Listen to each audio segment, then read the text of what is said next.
Subscribe now and press the bell icon. Never miss an update.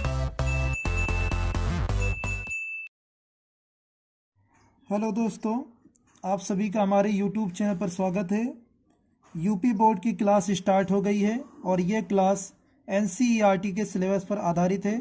आज हम math की class को start करेंगे और ये मैथ की क्लास 10th क्लास के स्टूडेंट के लिए है। आज की क्लास में एक नई प्रश्नावली 4.2 को स्टार्ट करेंगे। पिछली क्लास में प्रश्नावली 4.1 को कंप्लीट कर दिया है, तो आज प्रश्नावली 4.2 को देखेंगे। इसका पहला क्वेश्चन आप लोगों को बुक में दिया गया है। गुणनखंड विधि से निम्न द्विघात समीकरणों के मूल ज्ञात कीजिए, जिसका पहला पार्ट मैंने नोट कर लिया है। दिया गया है x² - 3x - 10 = 0। इस समीकरण के मूल को हमें फाइंड करना है। मूल फाइंड करने का तरीका, इस समीकरण का सबसे पहले करेंगे गुणनखंड, फिर वहीं से इसके मूल निकलेंगे। तो सबसे पहले इसका करेंगे गुणनखंड।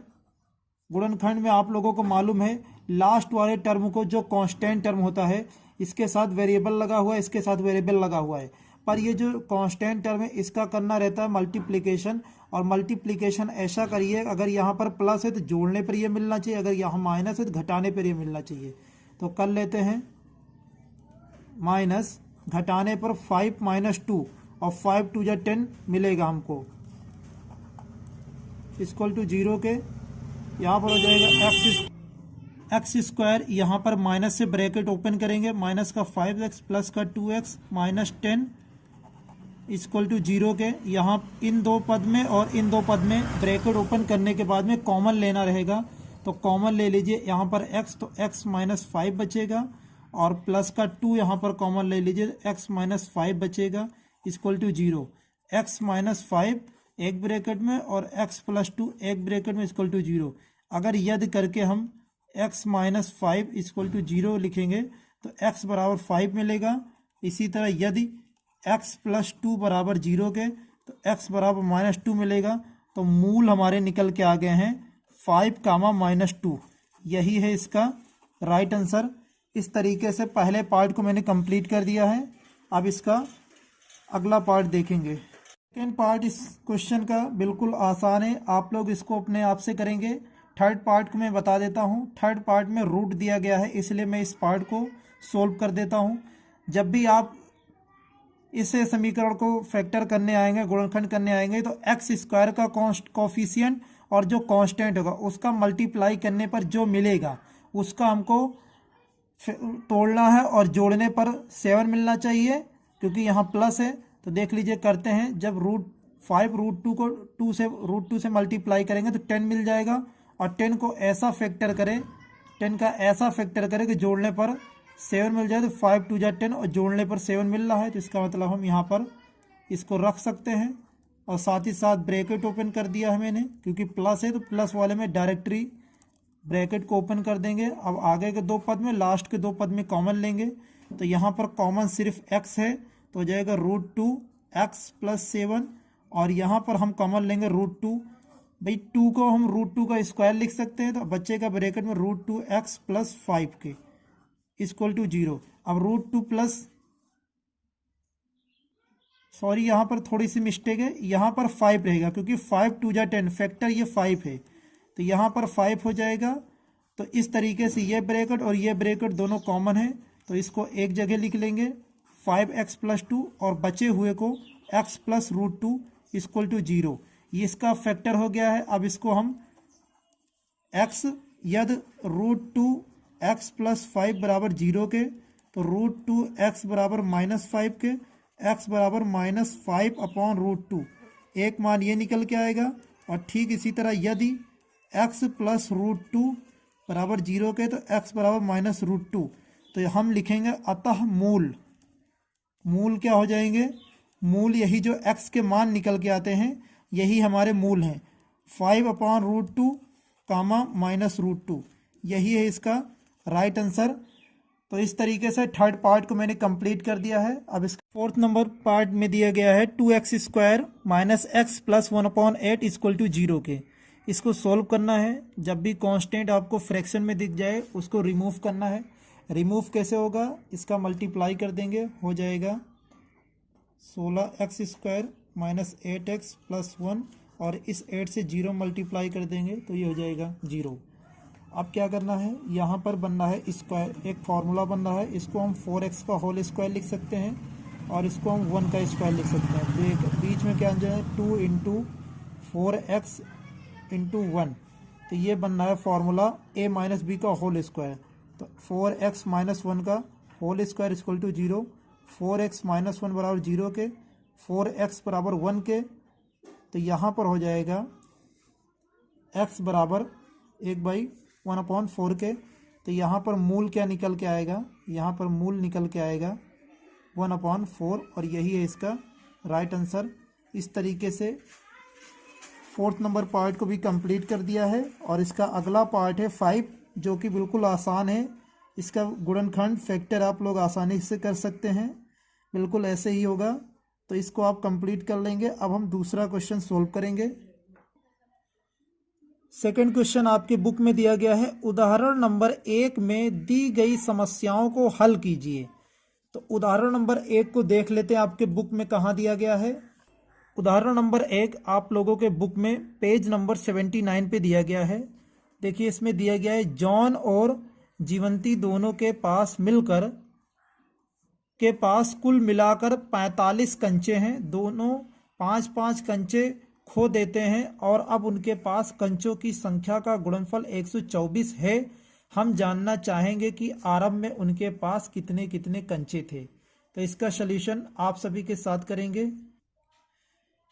सेकंड क्वेश्चन में आपकी बुक में दिया गया है, उदाहरण नंबर 1 के 2 पार्ट में क्वेश्चन है, उनको सोल्व करने के लिए। तो पहला पार्ट आप लोगों के सामने उस क्वेश्चन को रीड कर दिया है, उसी को सोल्व कर रहे हैं। इसमें दिया गया है प्रश्न में कुल कंचों की संख्या 45। तो हम माना जॉन के पास कंचों की संख्या है x, तो ठीक उसी प्रकार जीवंती के पास कंचों की संख्या 45 माइनस x होगी। तो अब हम प्रश्न के मुताबिक चलेंगे। प्रश्नानुसार क्या है, 5 कंचे खो जाने के बाद दोनों लोग के पास कितने कितने कंचे बचेंगे, उसको देख लेते हैं। जॉन के पास कंचे कितने बचेंगे, पहले x थे, 5 खो गए तो x माइनस 5 कंचे बचे। ठीक उसी प्रकार जीवंती के पास कितने बचेंगे, जीवंती के पास कंचे पहले थे 45 माइनस x, 5 खो गए, तो इसी में से 5 माइनस में कर देंगे। जब इसको सोल्व करेंगे तो बचेगा 40 माइनस x। तो ये जो बची हुई संख्या है इसी का मल्टीप्लाई, यानी कि ये बची हुई संख्या का multiply x minus 5 into 40 minus x, इस दोनों का मल्टीप्लाई 124 है। यही क्वेश्चन में दिया गया है। तब इसको सोल्व करेंगे, द्विघात समीकरण बनेगा। सोल्व कर लेते हैं, हो जाएगा 40x माइनस 40 पंचे 200 और अब x से करेंगे तो यहाँ पर हो जाएगा माइनस का x² और यहाँ पर करेंगे माइनस माइनस प्लस का 5x और यहाँ पर हो जाएगा 124 बराबर के।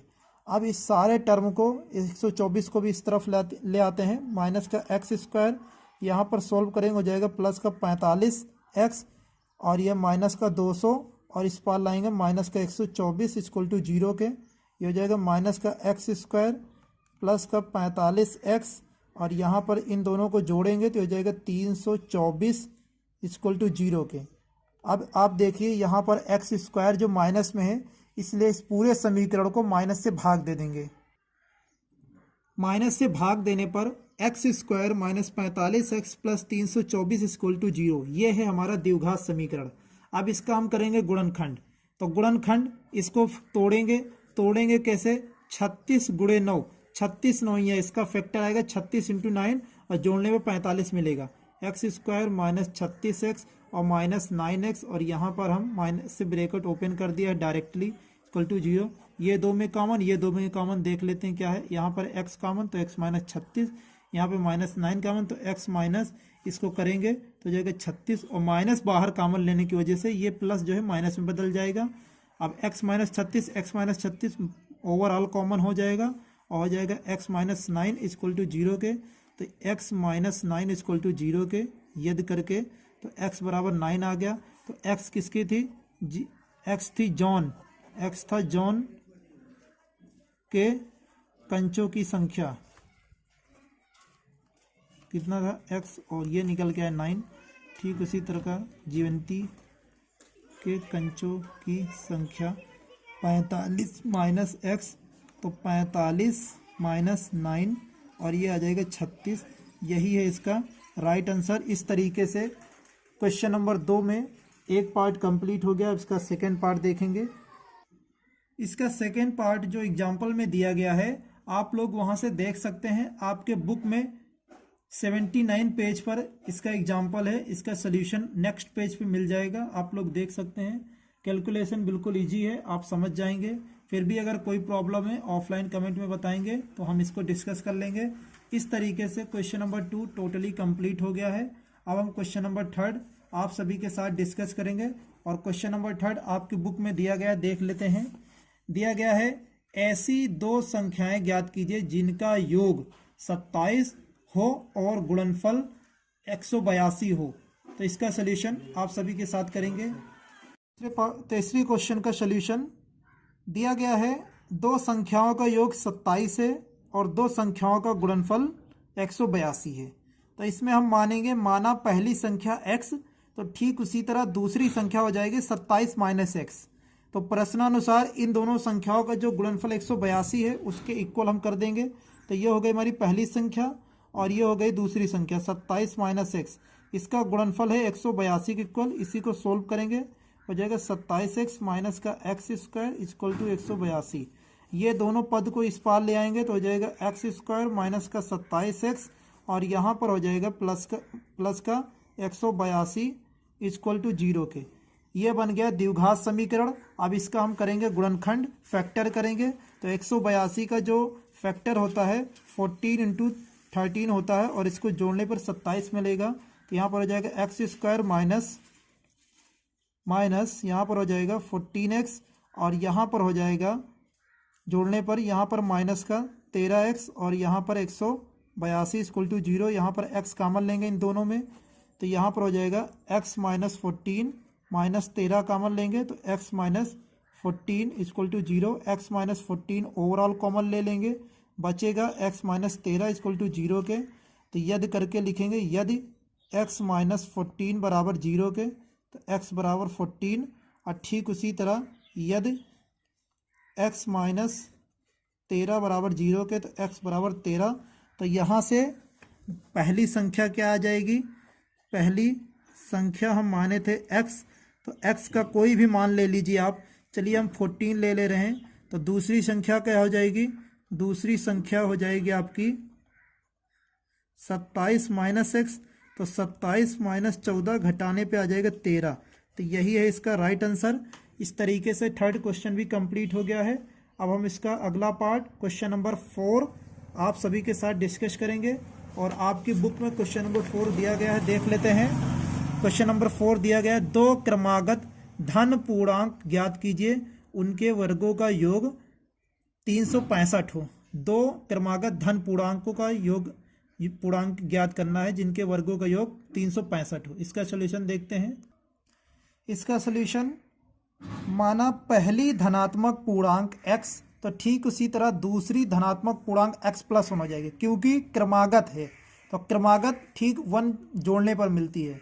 तो अब इसका प्रश्नानुसार दोनों का स्क्वायर 365 दिया गया है, तो दोनों का स्क्वायर का जोड़ 365 के इक्वल कर दिया है। अब इसको सोल्व करेंगे तो यहाँ पर हो जाएगा एक्स स्क्वायर और यहाँ पे लग जाएगा a प्लस बी का होल स्क्वायर।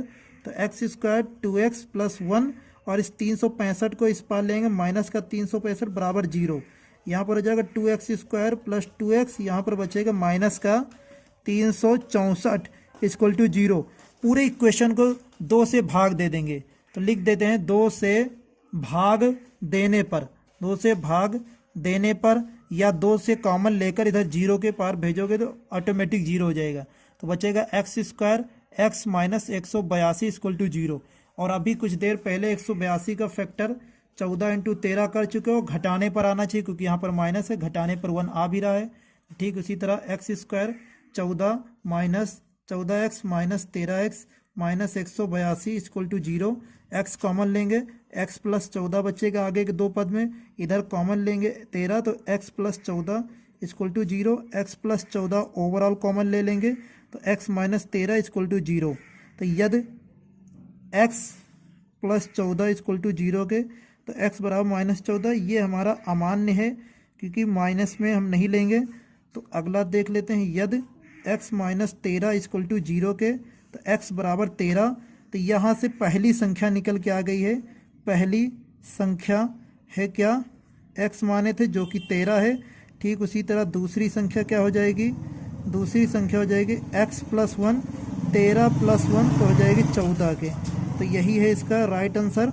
इस तरीके से क्वेश्चन नंबर 4 भी कंप्लीट हो गया है। अब हम क्वेश्चन नंबर 5 आप सभी के साथ सॉल्व करेंगे, जो कि आपकी बुक में दिया गया है, उसको रीड कर लेते हैं।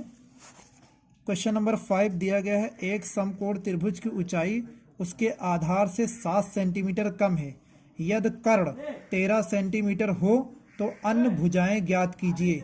इसका सलूशन देख लेते हैं। पांचवें क्वेश्चन का सलूशन देख लेते हैं। माना त्रिभुज का आधार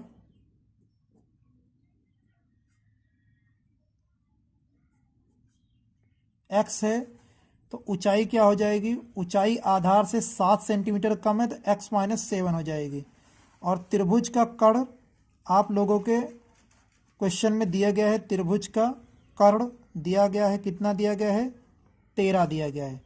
तो 9th या 8th क्लास में आप लोग पढ़े होंगे पाइथागोरस प्रमेय, पाइथागोरस प्रमेय से क्या हो जाएगा, पाइथागोरस प्रमेय कर्ण स्क्वायर बराबर लंब स्क्वायर प्लस आधार स्क्वायर, ये होता है पाइथागोरस प्रमेय का फॉर्मूला। तो यहाँ पर मान रखिए कर्ण है हमारा 13 का स्क्वायर, लंब है हमारा x माइनस 7 का होल स्क्वायर और आधार है x स्क्वायर। यहाँ पर 13 का स्क्वायर 169 हो जाएगा और यहाँ पर a माइनस बी का होल स्क्वायर का फॉर्मूला ओपन कर देंगे तो a स्क्वायर माइनस 2ab, तो 2ab की जगह पर हो जाएगा 14x और प्लस b स्क्वायर की जगह हो जाएगा 49 और प्लस x स्क्वायर। तो इसको सोल्व करेंगे नेक्स्ट पेज पर। सोल्व करने पर हो जाएगा 2x square minus 14x plus 49 के। तो यहाँ पर 2x square minus 14x plus 49 और इसको भी इस तरफ ले आएंगे तो माइनस 169 बराबर के 0 हो जाएगा। 2x स्क्वायर माइनस 14x और यहाँ पर घटाएंगे तो 120 इक्वल टू 0, 2 कॉमन ले लेंगे, x स्क्वायर माइनस 7x और माइनस का 60 इक्वल टू 0 के। तो यहाँ पर 2 को इस पार भेजेंगे तो 0 हो जाएगा, x square 7x 60 equal to 0। अब इसका करना फैक्टर, 60 का ऐसा मल्टीप्लाई करिए कि माइनस करने पर 7 आए, तो 12 इंटू 5 इसका फैक्टर आएगा 12, अब 12 माइनस 7 करेंगे तो 7 मिल जाएगा। तो ठीक इसी तरह x स्क्वायर माइनस 12x और प्लस का 5x और माइनस का 60 इक्वल टू 0 के। आगे के दो टर्म में x common, x minus 12 plus का 5 कॉमन लेंगे, x माइनस 12 हो जाएगा इक्वल टू 0, x माइनस 12 और यहाँ पर हो जाएगा x प्लस 5 इक्वल टू 0 के। यदि x प्लस 5 इक्वल टू 0 के तो x बराबर माइनस 5, जो कि अमान्य है क्योंकि भुजा माइनस में नहीं आ सकती है। तो यदि अगला मान निकालेंगे x माइनस बराबर 0 के तो x बराबर 12, x का मान 12 है तो आधार क्या निकल के आ जाएगा, आधार हम x माने थे जो कि 12 मिल गया हमारा। ऊंचाई क्या हो जाएगी, ऊंचाई हम माने थे x माइनस 7, तो यहाँ पर x की जगह पे 12 मान नोट करेंगे, 12 माइनस 7 बचेगा 5, तो 12 और 5 ये इसके आंसर हैं क्योंकि 12 आधार है, ऊंचाई 5 है, यही है इसका राइट आंसर। अब हम इसका अगला क्वेश्चन नंबर 6 जो कि प्रश्नावली का लास्ट क्वेश्चन है, इसको आप सभी के साथ सॉल्व करेंगे। क्वेश्चन नंबर 6 में दिया गया है, एक कुटीर उद्योग एक दिन में कुछ बर्तनों का निर्माण करता है। एक विशेष दिन यह देखा गया कि प्रत्येक नग की निर्माण लागत रुपयों में उस दिन के निर्माण किए गए बर्तनों की संख्या के दोगुने से 3 अधिक थी। यदि उस दिन की कुल निर्माण लागत 90 रुपये थी तो निर्मित बर्तनों की संख्या और प्रत्येक नग की लागत ज्ञात कीजिए। तो इस क्वेश्चन का सलूशन देख लेते हैं आप सभी के साथ। माना उस दिन निर्मित बर्तनों की संख्या x रुपये है, तो आगे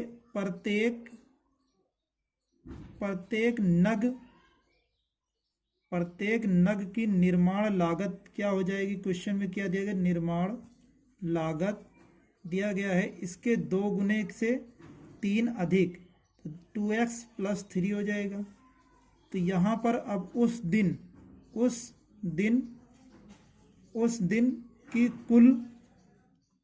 की कुल निर्माण लागत कितने रुपये दी गई है। निर्माण लागत दिया गया है 90 रुपये, ये आपके क्वेश्चन में दिया गया है। तो प्रश्नानुसार क्या हो जाएगा, प्रश्नानुसार यहाँ पर x × 2x + 3 = 90 के, इसी को सोल्व करेंगे और बनाएंगे द्विघात समीकरण।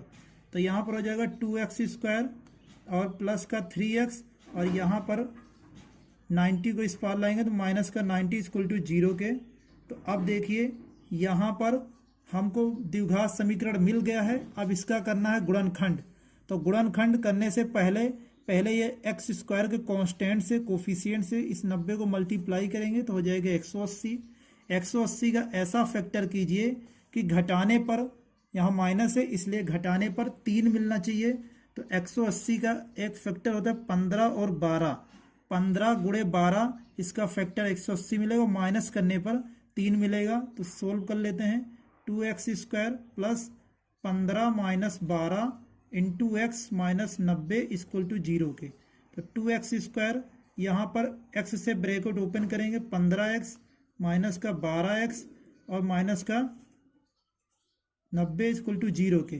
तो यहाँ पर हम कॉमन लेंगे x इन दोनों टर्म में, तो बचेगा 2x प्लस का 15। तो यहाँ पर कॉमन लेंगे 6, क्योंकि देखिए 6 से ये भी कट रहा है, 6 से ये भी कट रहा है, 6 कॉमन ले लेंगे। तो यहाँ पर हो जाएगा x + 2x + यहाँ पर 2x + 15 = 0 के। 2x + 15, 2x + 15 दोनों में कॉमन है, तो इसको ओवरऑल बाहर कर लेंगे और ब्रैकेट बचेगा x - 6 = 0 के। तो गुणनखंड हो गया है। अब इसको हम यहाँ से x का मान निकालेंगे। यदि 2x + 15 = 0 के, तो 2x = -15, x = -15/2, जो कि अमान्य है क्योंकि ये माइनस में भी है और फ्रैक्शन में भी है। तो अगला देखते हैं, यदि x - 6 = 0 के, तो x = 6 निकल के आया है। और x हम किसको माने थे देख लेते हैं। x हम माने थे उस दिन